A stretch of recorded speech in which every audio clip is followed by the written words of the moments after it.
అంటే 8 సీట్లు సాధించినా సరే తెలంగాణ రాష్ట్రానికి ఏం తీయట్లే, కేంద్రం నుంచి ఏం నిధులు తీసుకొస్తారు అని చెప్పేసి పదే పదే కాంగ్రెస్ పార్టీ నాయకులు అడుగుతారు, బీఆర్ఎస్ పార్టీ నాయకులు కూడా అడుగుతారు. అంటే ఏమున్నా సరే మొత్తం సౌతి తల్లి ప్రేమ తెలంగాణకు చూపిస్తారు, కన్న తల్లి ప్రేమ ఆంధ్రాకి చూపిస్తారు, ఉన్న డబ్బులు కావచ్చు అవన్నీ కూడా ఆర్థికంగా కావచ్చు ఆంధ్రకే సపోర్ట్ చేస్తున్నారు అని చెప్పేసి ఇటు బీఆర్ఎస్ పార్టీ నాయకులు కాంగ్రెస్ పార్టీ నాయకులు ఆరోపిస్తారు. ఇప్పుడు ఒక ముచ్చటన్న ఎయిమ్స్ కాంగ్రెస్ వాడు ఇండ్లకెళ్ళి తెచ్చి కట్టిండ, ఎయిమ్స్ చెర్లపల్లి రైల్వే స్టేషన్ కాంగ్రెస్ వాడు ఇండ్లకెళ్ళి కట్టిండా, సికింద్రాబాద్ రైల్వే ఆధునిక పనులు కాంగ్రెస్ వాడు ఇండ్లకెళ్ళి తెచ్చి కడుతుండా, నేషనల్ హైవేస్ కాంగ్రెస్ వాడు ఇండ్లకెళ్ళి కడుతుండా, బీఆర్ఎస్ వాడు ఇండ్లకెళ్ళి కడుతుండా, ఇవన్నీ ఎనంగా వచ్చినాయన్న. రామగుండం ఫ్యాక్టరీకి ఇలా గ్రీన్ సిగ్నల్ ఇచ్చిండు కాంగ్రెస్ వాడు ఇండ్లకెళ్ళి తెచ్చి కట్టిండా, నిజామాబాద్ పసుపు బోర్డు కాంగ్రెస్ వాడు ఇండ్లకెళ్ళి తెచ్చి కడుతుండా, ఇలా గిన్ని పథకాలు అమలు చేస్తుంటే కాంగ్రెస్ వాళ్ళు ఇలా పైసలు ఇస్తాడని మళ్ళీ ఇవన్నీ ఎవరు ఇచ్చిండు, కాంగ్రెస్ వాడు ఇచ్చిండా. కేంద్ర ప్రభుత్వం నుండి రాకపోతే నువ్వు రేవంత్ రెడ్డి ఏంటోడు ఇక్కడ అడ్డగోలు తీరుతాడు, ఆడిపోయి దండం పెడతాడు. అంటే దండం పెట్టి ఎట్లా నువ్వు ఏదున్నా ఇటు ఉంటా అని అభివృద్ధి కోసం నిధులు అయితే అడిగిన దాఖలాలు లేవు కాంగ్రెస్ వాడు. వీళ్ళు కాంగ్రెస్ పార్టీకి గింతే ఉంటుంది. బయట నరేంద్ర మోడీని తెలంగాణకు వచ్చినాక అడ్డగోలు తిట్టాలనే. అంటే నువ్వు ఏ రోజైనా విమర్శలు తప్ప నిధులు అడిగినావా? గతంలో కేసీఆర్ గారి గురించి చెప్తా, ఇలా మోడీ గీడియని తిట్టినావు, తెలంగాణకు సహకరించే నరేంద్ర మోడీ గారిని నువ్వు అడ్డమైన మాటలు పెట్టి బీఆర్ఎస్ అని పెట్టి ఢిల్లీ లెవెల్లో నేను చక్రం తిప్పుతానన్నావు, లాస్ట్కు ఫామ్ హౌస్లో చక్రం తిప్పుకుంటూ నువ్వు అది అందరికీ తెలుసు. ఇలా కేంద్రం నుండి ఇలా నేషనల్ హైవేసే కానీ ఇలా అనేక కేంద్ర విద్యాలయాలు కానీ అనేకంగా ఇలా ఎయిమ్సే కానీ అనేక నిధులు తీసుకొచ్చి ఇలా వరంగల్లో ఎయిర్పోర్ట్ కూడా తెలంగాణ రెండో రాజధానిగా మనం పిలుచుకుంటాం. అలాంటి పెద్ద నగరంలో ఎయిర్పోర్ట్ కూడా ఇలా గ్రీన్ సిగ్నల్ ఇచ్చిందంటే అది ఏనంగా వస్తున్నాయి అన్న. ఇంత అభివృద్ధి అవుతుంటే అభివృద్ధి అవుతలేదని మాట్లాడే నాయకులకు ఏంది ఏం చెప్పాలి వాళ్ళకు? ఫస్ట్ కాంగ్రెస్ పార్టీ ఉద్యోగాలు ఏమని చెప్పు, నిరుద్యోగులను పొట్టన పెట్టుకోకని చెప్పు. ఇలా జూన్ 2వ తారీఖు పోయిన జూన్ 2కు అన్నాడు ఆ మాట, ఇప్పుడు మళ్ళీ జూన్ 2కు వచ్చింది. జాబ్ క్యాలెండర్ రిలీజ్ చేస్తానని ఏది? ఇలా చదువుల భారం, ఇలా లక్షల అప్పులు చేసి తల్లి నా బిడ్డ హైదరాబాద్లో చదువుకుంటాడు, నా బిడ్డ హైదరాబాద్ గడ్డ మీద గొప్ప చదువులు చదివి గొప్ప ఉద్యోగం పొందుతాడు అనుకుంటే నిరుద్యోగుల మీద నిరుద్యోగుల పొట్టల మీద రేవంత్ రెడ్డి మట్టి పోస్తుండు. రేవంత్ రెడ్డి నిరుద్యోగుల ఉసురు పోసుకుంటున్నాడు. వాళ్ళ ఉసురు ఖచ్చితంగా తగులుతుంది. వాళ్ళు ప్రశ్నిస్తే అశోక్ నగర్ ఆడ లాఠీలకు పని చెప్తున్నాడు.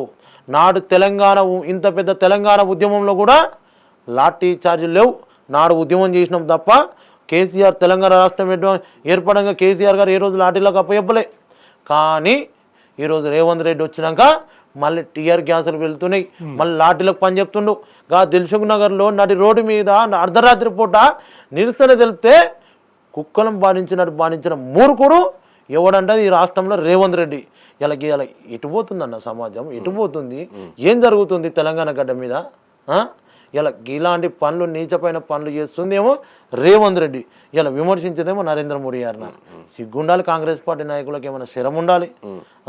నేను ఒక మాట అన్నా, తెలంగాణ కోసం నిజంగా కూడా ఆయనకు ప్రేమ ఉంటే తొలగించమని ఎన్టీ రామారావు గారి విగ్రహం తొలగించమని అంటున్నా. ఆ ప్లేస్లో తెలంగాణ కోసం కొట్లాడినట్టు సుష్మా స్వరాజ్ గారి విగ్రహం పెట్టమని చెప్పు.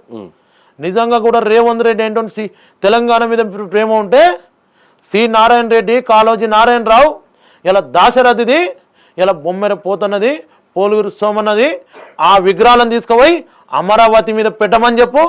రేవంత్ రెడ్డికి తెలంగాణ రాష్ట్రం మీద ప్రేమ ఉంటే ఇలా అందేశ్రీ జయ హే తెలంగాణ గీతాన్ని ఇలా మాయమైపోతున్నామనే గీతాలను ఇలా అల్పించినట అందేశ్రీ గారి శవం ఆడ బొందబెట్టి ఖాళీ ప్లేస్ అట్లనే ఉందన్నా. ఏది నీకు గుర్తింపు అంటున్నారు అందేశ్రీ గారికి? గద్దరన్న విగ్రహం ఏది గద్దరన్నకు గుర్తింపు? ఏదో గద్దరన్న పేరట సినిమా అవార్డులు పెట్టిను. ఆ అవార్డులకు ఇలా తెలంగాణలో గౌరవం లేకుండా పోయింది. ఇలా అవార్డులు ఎవరికి ఇవ్వాలన్నా ఉద్యమకారులకు ఇవ్వాలి. వీళ్ళు ఎవరికి ఇస్తున్నారు అవార్డులు? గీడికి బట్టలు వేసుకునేటోళ్ళకి ఇస్తారు రేవంత్ రెడ్డి. గిదా తెలంగాణ ప్రజల మీద నిజంగా కూడా రేవంత్ రెడ్డికి కూడా తెలంగాణ మీద ప్రేమ ఉంటే, తెలంగాణ మీద కూడా అభిమానం ఉంటే, తెలంగాణ ముఖ్యమంత్రి అయితే ఆంధ్ర గడ్డ మీద ఇలా విగ్రహాలు పెట్టమని చెప్పు. ఓ పోలీస్ కృష్ణన్న విగ్రహం పెట్టమని, ఓ శ్రీకాంతాచారి విగ్రహం పెట్టమని, నా యాదిరెడ్డి విగ్రహం పెట్టమను, నా సుమన్, ఇలా వేణుగోపాల్ రెడ్డి, ఇషాన్ నాయక్, నా యాదయ్య సిరిపురం యాదయ్య ఇంతమంది విద్యార్థి అమరవీరుల విగ్రహాలు పెట్టమని చెప్పు. ఇలా ఎటుపోతుందన్న? ఎంత పెద్దగా పెట్టి నిన్న ఎన్టీ రామారావు గారిది ఇలా ఏదో ఏదో జరిగినట్టు ఏదో అయినట్టు.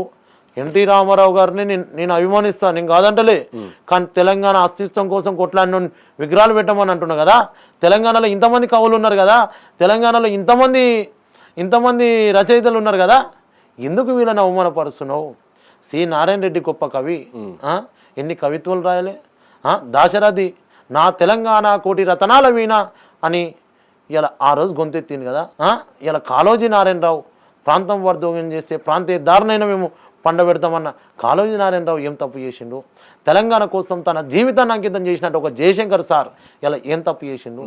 ఇలా విగ్రహాలు పెట్టమంటున్నాం కానీ నువ్వు తీసుకొచ్చి తెలంగాణ బిడ్డల విగ్రహాలు ఆంధ్రలో పెట్టడానికి అవకాశం ఇస్తే నువ్వు చంద్రబాబు ఇలా ఎన్టీ రామారావు కాదు కదా, ఆంధ్రలో ఇంకెవ్వరి విగ్రహం ఉన్నది తెచ్చి పెట్టుకోవచ్చు. చంద్రబాబు నాయుడు వాళ్ళ తాతదైనా ఇక్కడ పెట్టుకోవచ్చు, నేను కాదంటలే.